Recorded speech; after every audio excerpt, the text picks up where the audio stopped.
Hello students, welcome to text book Bengali. তোমাদের সকলকে স্বাগত জানাই টেক্সট বুক বেঙ্গলিতে। আজকে আমার পেছনের ছবিটা দেখে বুঝতেই পারছো আজকের ভিডিওটা আমি কিসের উপরে নিতে চলেছি। খুব ইম্পর্টেন্ট একটা টপিক, সেটা হচ্ছে বাফটা অ্যাওয়ার্ড। আপকামিং যা যা আমাদের রেল বলো এসএসসির এক্সাম আছে, সেখানে কিন্তু এই টপিকটা ইম্পর্টেন্ট হবে। অস্কারের মতনই এই টপিকটাও, এই বাফটা অ্যাওয়ার্ডেরও প্রত্যেকটা খুঁটিনাটি নিয়ে কিন্তু আজকের এই ক্লাসটা। তো ঝটপট যারা যারা দেখছো তারা কিন্তু প্রত্যেকেই একটা লাইক করবে, তবে হ্যাঁ অবশ্যই পুরো ভিডিওটা দেখার পরে, আগে কেউ লাইক করবে না। কিন্তু যারা চ্যানেলে নতুন রয়েছে তারা কিন্তু অবশ্যই চ্যানেলটাকে সাবস্ক্রাইব করবে। তো চলো শুরু করা যাক একদম একটা ছোট্ট এবং ইনফরমেটিভ ক্লাস, যেটা হচ্ছে বাফটা অ্যাওয়ার্ড 2026। প্রথমেই দেখে নিই যে অস্কার এবং বাফটার মধ্যে তফাৎটা কোথায়। সেটা হচ্ছে আমি আবার আমার মাথার পেছনে তোমরা যেটুকু দেখতে পাচ্ছ না, তার বাইরে কিন্তু আমি আবার আরেকটা পেজে লিখে দেবো, চিন্তা করার কোনো কারণ নেই এবং অবশ্যই তোমরা এটা খাতায় নোট করবে। অস্কার বনাম বাফটা। অস্কারের কথা যদি দেখি, অস্কার অ্যাওয়ার্ডটা কিন্তু কোন দেশ দিয়ে থাকে, সেটা হচ্ছে ইউএসএ বা মার্কিন যুক্তরাষ্ট্র। এবং এই বাফটা, প্রথমে তো তোমাদেরকে বাফটার ফুল ফর্ম বা এ টু জেড আমি আরেকটা পেজে আবার লিখবো, এখন আগে ওভারভিউটা দিয়ে নিই, ঠিক আছে? এই পুরস্কারটার পূর্ণ রূপ দেখতেই পাচ্ছ, British academy of film and television arts. এখানেই সবাই মানে তাড়াহুড়ো করে ভুল করে আসবে যে এইটা তো অ্যাওয়ার্ড হবে। লাস্টের এ ফর, এই যে BAFTA, B for British, A for academy, A for film and T for television, A for arts. এটা অবশ্যই মনে রাখবে। এইটা কোন দেশ প্রদান করে? এটা কিন্তু ইউনাইটেড কিংডম। এটা কিন্তু ইউনাইটেড কিংডম প্রদান করে। এটা শুরু হয়েছে কবে থেকে? এটা দেওয়া শুরু হয়েছে 1949 থেকে, এবং জেনে রাখো এর প্রতিষ্ঠা 1947 হয়, ঠিক আছে? এবং প্রথম পুরস্কারটি দেওয়া হয় শুরু কবে থেকে? সেটা হচ্ছে প্রথম দেওয়া শুরু হয়েছিল 29 মে 1949। এবং অস্কারের ক্ষেত্রে আমরা কি দেখেছি? 1929-এ এটার কিন্তু শুরুপাত হয়, তাই না? 2026 সালের বাফটা, এই অস্কার, এই অ্যাওয়ার্ডটি কততম এডিশন? 2026 সালের বাফটা কিন্তু 79 এডিশন। ক্লিয়ার? চলো এবার দেখে নি এইখানে সেরা সেরা মুকুট পেয়েছে কোন কোন ক্যাটাগরি, কিসের থেকে। সেরা চলচ্চিত্র অর্থাৎ সেরা ফিল্মের কিন্তু মধ্যে পেয়ে গেছে কোন সিনেমাটি? One battle after another. এই চলচ্চিত্রটি কিন্তু গোল্ডেন গ্লোব অ্যাওয়ার্ড এটিও পেয়েছে, মিউজিক্যাল কমেডি বিভাগে সেরা চলচ্চিত্র পুরস্কারও জিতেছে। এবং এর পাশাপাশি বলে রাখি, এই যে ওয়ান ব্যাটল আফটার অ্যানাদার বাফটাতে কিন্তু ছটা ক্যাটেগরিতে কিন্তু এটি অ্যাওয়ার্ড পেয়েছে। সব থেকে বেশি পুরস্কার প্রাপ্ত ছবিও কিন্তু ওয়ান ব্যাটল অ্যানাদার। যদি চলে আসে পরিচালকের কথায়, পল থমাস অ্যান্ডারসন। পরিচালক কে? পরিচালক রয়েছেন পল থমাস, পল থমাস অ্যান্ডারসন, অ্যান্ডারসন। আশা করি তোমরা লেখাটা দেখতে পাচ্ছ, নিচে যেহেতু টিকারের জন্য আটকে গেছে তাই আমি উপরে লিখে দিলাম। পল থমাস অ্যান্ডারসন, তিনি কিন্তু এই সিনেমাটির পরিচালক। এবং এর পরবর্তীতে যদি দেখি, এবং এই সিনেমাতে সেটা হচ্ছে তোমাদের বিশেষ বিশিষ্ট অভিনেতাও কিন্তু রয়েছে। তবে সিনেমাটা বেস্ট পদক পেলেও বা অ্যাওয়ার্ড পেলেও কিন্তু সেরা অভিনেতা এবং অভিনেত্রী অন্য সিনেমা থেকে হয়েছে। সেরা অভিনেতার কথা যদি বলি, সেটা কিন্তু আরামায়ো, রবার্ট আরামায়ো। সেটা সিনেমাটা হচ্ছে আই সোয়ার সিনেমা থেকে রবার্ট আরামায়ো, সে কিন্তু সেরা অভিনেতার পুরস্কারটি জিতেছে। যে রবার্ট বলেছে মায়ের কসম আই সোয়ার, এই আই সোয়ার মানে হচ্ছে আমরা যেটাকে মিনিংটা বললাম, তো সেই মনে রাখার কৌশল কি, যে রবার্ট কিছুর জন্য মানে যদি বলে যে সেরা অভিনেতা, কারণ অনেকেই মনে করতে পারো যে বেস্ট ফিল্মের থেকে বেস্ট অ্যাক্টর হয়তো হয়েছে, বাট না, এক্ষেত্রে কিন্তু মনে রাখবে যে রবার্ট কি বলেছে, আই সোয়ার, মায়ের কসম বলছি। তো এই দিয়ে মনে রাখতে পারো। সেরা অভিনেত্রী জেসি, সে হচ্ছে হ্যামনেট মুভি থেকে জেসির মতো কেউ নেই, জেসি জেসি কুই নেহি। যদি মনে রাখার ইচ্ছে হয় বলতে পারো যে জেসির মতো কেউ নেই। তাহলে কোথা থেকে আসছে? এটা হচ্ছে বাফটা অ্যাওয়ার্ডে জেসি কিন্তু বেস্ট অ্যাক্ট্রেস এর অ্যাওয়ার্ডটি পেয়েছে, এবং সেটা কোন মুভি থেকে? হ্যামনেট। তাহলে আই সোয়্যার রবার্ট, রবার্ট কি বলেছে? I swear. আর জেসি জেসি কই নেহি বা জেসির মতো কেউ নেই, সেটা কে বলেছে? হ্যামনেট। বা হ্যামনেটে বলা আছে জেসির মতো কেউ নেই, হ্যামনেটে কি বলা আছে? জেসির মতো কেউ নেই। এইভাবে রিলেট করে একটু মনে রাখবে, মনে থাকবে। নেক্সট, এখান থেকে আমরা কি কি তাহলে দেখলাম, একটু ওভারভিউ দিয়ে দিই তোমাদেরকে। তাহলে বাফটার যে হিস্ট্রি আমরা দেখলাম, তাহলে মেন ব্যাপারটা হচ্ছে এখানে শুধু প্লেসটা বলে দিই তোমাদেরকে, কোথা থেকে অ্যাওয়ার্ডটার নাম হচ্ছে BAFTA, BAFTA, British academy film and television arts 2026। এটা তোমরা কিভাবে নোট করবে দেখো, আমি সেটা দেখিয়ে দিচ্ছি। এটার এডিশন যদি বলি, এটা কততম এডিশন? এবার কিন্তু 79th এডিশন হলো। প্লেস কোথায় দেওয়া হয়েছে? এটা কোথায় দেওয়া হয়েছে? এটা কিন্তু রয়্যাল ফেস্টিভ্যাল হল, রয়্যাল ফেস্টিভ্যাল হল, রয়্যাল ফেস্টিভ্যাল হল। এটা কোথায় অবস্থিত? লন্ডন, সেখানে দেওয়া হয়েছে। এইবার আরো একটা জিনিস মনে রাখবে, সেটা হচ্ছে হোস্ট করেছে কে?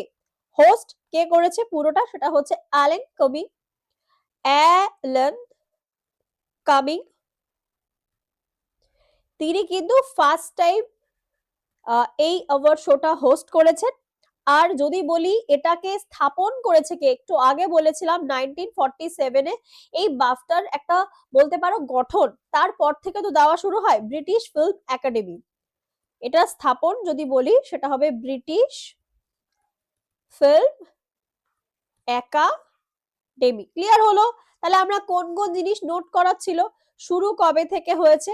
আচ্ছা, এটার ঘোষণা কিন্তু হয়েছে, বলে রাখি, এটার ঘোষণা হয়েছে 22শে ফেব্রুয়ারি 2026-এ। মনে থাকবে একদম, এখান থেকেই কিন্তু তোমাদের প্রশ্ন আসবে, আমি খুঁটিয়ে খুঁটিয়ে সবগুলো বলে দিচ্ছি। নেক্সট, এবার দেখে নি সিনেমাটিক মার্ভেলাসে সেরা অ্যানিমেটেড চলচ্চিত্র। এর বাইরে বেশি টপিক আমাদের দরকার নেই বলে আমি সবগুলো তোমাদেরকে করাচ্ছি না, যেগুলো পরীক্ষায় আসার মতো আমি সেটাই করাচ্ছি। সেরা অ্যানিমেটেড চলচ্চিত্রের মধ্যে রয়েছে কি? জুটোপিয়া, জুটোপিয়া ডিজনি। এখানে সেরা ভিজুয়াল এফেক্ট যদি বলি, সেরা ভিজুয়াল এফেক্টের ক্ষেত্রে কোনটা হয়েছে? Avatar fire and ash, Avatar fire and ash. এখানে কিন্তু ভিজুয়াল এফেক্ট বলতে যদি বলো যে ম্যাম ভিজুয়াল এফেক্টটা কি, সেটা বলতে কিন্তু ওই যে সুপারম্যান উড়ে যাচ্ছে, স্পাইডারম্যান নিজের জালটা বার করে সেই যে টপকে টপকে যাচ্ছে, এগুলোই অ্যাকচুয়ালি ভিজুয়াল এফেক্ট বলতে বোঝায়। তাহলে অ্যানিমেটেড চলচ্চিত্রের মধ্যে রয়েছে জুটোপিয়া, আর যেটা ভিজুয়াল এফেক্টের দিক থেকে বেস্ট ফিল্ম হয়ে যাচ্ছে আভাতার ফায়ার অ্যান্ড অ্যাশ। নেক্সট, বিশ্ব এবং বাস্তব জীবনের উপরে যেই বেস করে ডকুমেন্টারি আমরা বলতে পারি, সেটা ডকুমেন্টারি হয়েছে কোনটা? মিস্টার নোবডি, ভ্লাদিমির পুতিনের উপরে কিন্তু এই চলচ্চিত্রটি নির্মাণ বেস্ট মানে এই ডকুমেন্টারিটা নির্মাণ করা হয়েছে। সেরা অ ইংরেজি ভাষার চলচ্চিত্র, বেস্ট নন ইংলিশ ফিল্ম, নন ইংলিশ ফিল্ম কি হয়েছে? সেটা হচ্ছে সেন্টিমেন্টাল ভ্যালু, ভাষা হচ্ছে নরওয়ীয়, পরিচালক হচ্ছে জোয়াকিম ট্রিয়ার। ঠিক আছে, সেন্টিমেন্টাল ভ্যালু যেটা হচ্ছে নন ইংলিশ ফিল্মের ক্যাটাগরি থেকে পেয়েছে। অসাধারণ অভিষেক অর্থাৎ আউটস্ট্যান্ডিং ডেবিউর জন্য কোনটা হয়েছে? My father's shadow, my father's shadow, যেটার পরিচালক হচ্ছে আকিলেনা ডেভিস জুনিয়র এবং ওয়াইল ডেভিস। আমার বাবার ছায়া সব থেকে বেশি আউটস্ট্যান্ডিং ডেবিউট হয়েছে, বা যদি বলি অসাধারণ অভিষেক কার হয়েছে? আমার বাবার ছায়া, আমার বাবার ছায়া, বা বলতে পারো আউটস্ট্যান্ডিং ডেবিউট হয়েছে মাই ফাদার্স শ্যাডো। আর এই চলচ্চিত্রটি কিন্তু আন্তর্জাতিক চলচ্চিত্র উৎসবে ইন্টারন্যাশনাল ফিল্ম ফেয়ার অ্যাওয়ার্ডের স্পেশাল জুরিতেও পুরস্কার জিতেছে, এই যে মাই ফাদার্স শ্যাডো এটা। নেক্সট আমরা দেখবো, আচ্ছা তাহলে এখান থেকে কি কি পেলাম আমরা? ডকুমেন্টারি পেলাম, এবং ইংলিশ, যেটাকে নন ইংলিশ ল্যাঙ্গুয়েজের ওপরে, সেটাও দেখলাম। এবার দেখবো এর সাথে ভারতের কি সম্পর্ক, কারণ এর বেশি ডেপথে আমাদের দরকার নেই, অতগুলো আমাদের লাগবে না। এবার দেখবো ভারতের সাথে কি সম্পর্ক যুক্ত রয়েছে এই অ্যাওয়ার্ডের। ভারতের ঐতিহাসিক বিজয়, সেরা শিশু এবং পারিবারিক চলচ্চিত্র যেটা হচ্ছে বোম, এটার ভাষা হচ্ছে মণিপুরি, যেটা কিন্তু ইতিহাস তৈরি করলো যে বাফটার 79তম বছরে এই প্রথম কোনো ভারতীয় চলচ্চিত্র কিন্তু সেরা চলচ্চিত্রর ক্যাটাগরিতে যে পুরস্কার জিতলো। এবার এই ভোগ বা বুং, এটা সম্পর্কে আমরা একটু দেখবো, কারণ এখান থেকে প্রশ্ন ডেফিনেটলি আসবে। বুঙ্গের নেপথ্যে কারিগর এবং বিশেষ ভল্লুকটা কি, সেটা হচ্ছে এই যে বুং বললাম, এটা কিন্তু ভাষাটা হচ্ছে কি, এখানে দেখে নাও, ভাষাটাই প্রথমে বলে রাখি, এটি মণিপুরি ভাষায় তৈরি। এর পরিচালককে লক্ষ্মীপ্রিয়া দেবী, পরিচালকটাকে লক্ষ্মীপ্রিয়া দেবী, তাহলে বলতেই পারে যে বর্তমানে চর্চায় একটি নাম লক্ষ্মীপ্রিয়া দেবী, সবাই তো হাতড়াবে লক্ষ্মীপ্রিয়া দেবী কি কোনো নাচের সাথে জড়িত, লক্ষ্মীপ্রিয়া দেবী কি কোনো ভায়োলিন বাদক, বাট না, তিনি কিন্তু যেই বাফটা ফিল্ম অ্যাওয়ার্ডের সাথে জড়িত, যেখানে সিনেমা পেয়েছে ভারতীয় মুভির বুং, সেই বুঙ্গের তিনি পরিচালক লক্ষ্মীপ্রিয়া দেবী। এবং ইম্পর্টেন্ট যেটা হচ্ছে প্রযোজক, প্রযোজক কিন্তু হয়েছেন ফারহান আক্তার এবং রিতেশ সিদওয়ানি। সব থেকে মজার তথ্য এই যে বাফটাতে ফান অ্যাক্ট, বাফটার ইতিহাসে প্রথমবারের মতো একটি ভাল্লুক পুরস্কার প্রদান করেছে। পুরস্কারটি প্রদান করেছে বিখ্যাত প্যাডিংটন বিয়ার, একটা প্যাডিংটন বিয়ার, দেখে নাও বলে দিই, সেটা হচ্ছে একটা প্যাডিংটন বিয়ার কিন্তু একটি পুরস্কার প্রদান করেছে। বাফটায় ভারতের সোনালী অতীত পর্ব 1, সোনালী অতীত বলতে মানে এর হিস্ট্রি কি রয়েছে, দেখতেই পাচ্ছ 1982-তে প্রথম ভারতীয় হিসাবে বাফটা জয় কার, এটাই হচ্ছে আমাদের আসল প্রশ্ন। রোহিণী হাট্টাঙ্গাদি তিনি কিন্তু প্রথম ভারতীয় হিসাবে বাফটা পুরস্কার জিতেছিলেন। কোন মুভির জন্য, আমি এটা তোমাদের কারেন্ট অ্যাফেয়ার্স এর ক্লাসেও করিয়ে দিয়েছিলাম, তাও আরেকবার করিয়ে দিচ্ছি, প্রত্যেকে নোট করে নেবে। প্রথম ভারতীয় হিসাবে বাফটা জয়। গান্ধী চলচ্চিত্রের জন্য সেরা পার্শ্ব অভিনেত্রী তিনি ছিলেন। তথ্য, একই চলচ্চিত্রের জন্য ভানু আথাইয়া অস্কার জিতেছেন। এই গান্ধী মুভির জন্য কিন্তু ভানু আথাইয়া অস্কারও জিতেছিলেন। সালটা কত, 1982। 1998-তে শেখর কাপুর, 1998-তে শেখর কাপুর এলিজাবেথ চলচ্চিত্রের জন্য কিন্তু সেরা ব্রিটিশ চলচ্চিত্র পুরস্কারটি পেয়েছেন। এটি সরাসরি ভারতীয় চলচ্চিত্র না, তবে একজন ভারতীয় নির্মাণ, সেই জন্য বলা হয়েছে এটা ভারতীয়দের ইতিহাসে এর নামটা রয়েছে। তাহলে 1982 এবং 1998 সালটা বাফটার সাথে কোথায় জড়িত দেখে নেবে। 2008 সালে স্লাম ডগ মিলিয়নিয়ার, সেই জয় হো এবং এআর রহমানের মিউজিক চারিদিকে ছড়িয়ে গেছিল, আমরা প্রত্যেকেই জানি। রেসুল পাকুটি সেরা শব্দগ্রহণ বেস্ট সাউন্ডের জন্য, তিনি সম্প্রতি নাটু নাটুর সাথেও যুক্ত ছিলেন, সেই নাটু নাটু সং।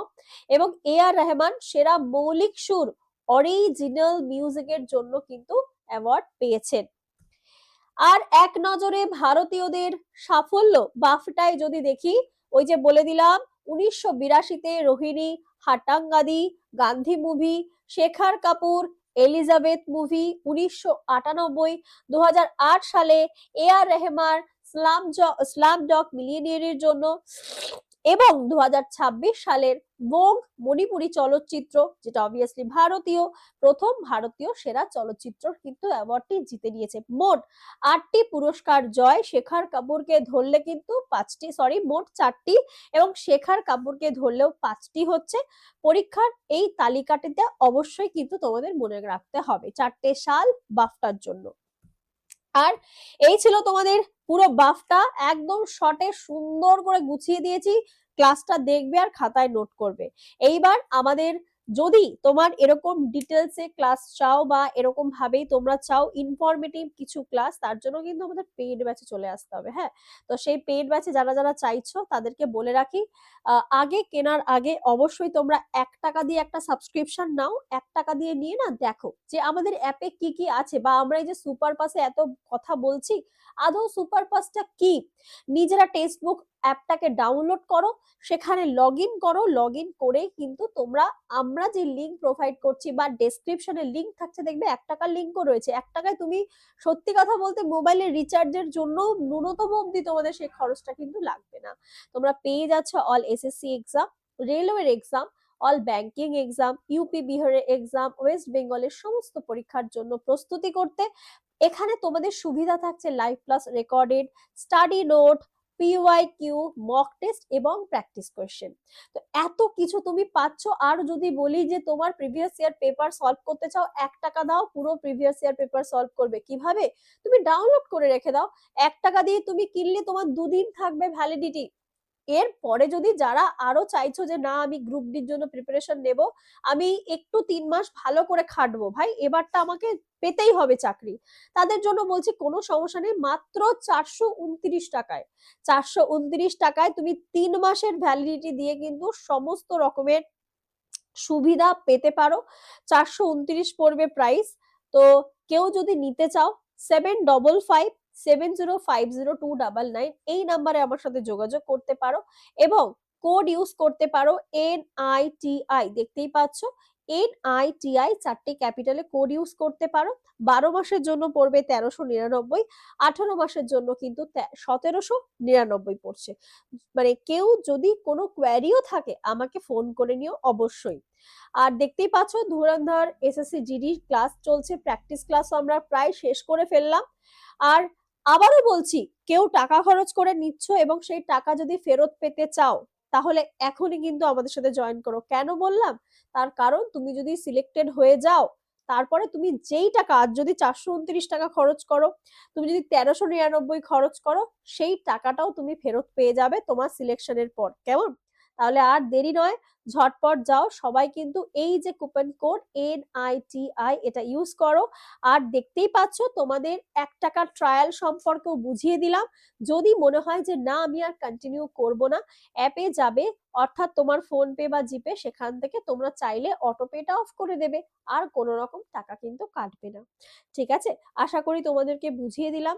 দরকার হলে ফোন নাম্বার দিয়ে দিয়েছি, মেসেজ করতে পারো, কল করতে পারো, ডেসক্রিপশনে লিংক থাকবে, সেই লিংক থেকে জয়েন করে যেতে পারো। তো চলো, অনেক ধন্যবাদ তোমাদের সকলকে ভিডিওটা দেখার জন্য। এইবার আমি বলতে পারি, যদি ভিডিওটা তোমাদের ভালো লাগে, যদি মনে হয় এটা ইউজফুল, তাহলে ভিডিওটাকে একটা লাইক করবে, চ্যানেলে যারা নতুন সাবস্ক্রাইব করতে ভুলো না, শেয়ার করে দিও বন্ধুদের মধ্যে, কমেন্ট করে জানিও ভিডিওটা তোমাদের কেমন লাগলো। তাহলে চলো, আজ আমি আসছি, দেখা হচ্ছে তোমাদের সাথে আরো একটা খুব সুন্দর ক্লাস নিয়ে। সবাই সুস্থ থেকো, ভালো থেকো, সাবধানে থেকো। টাটা।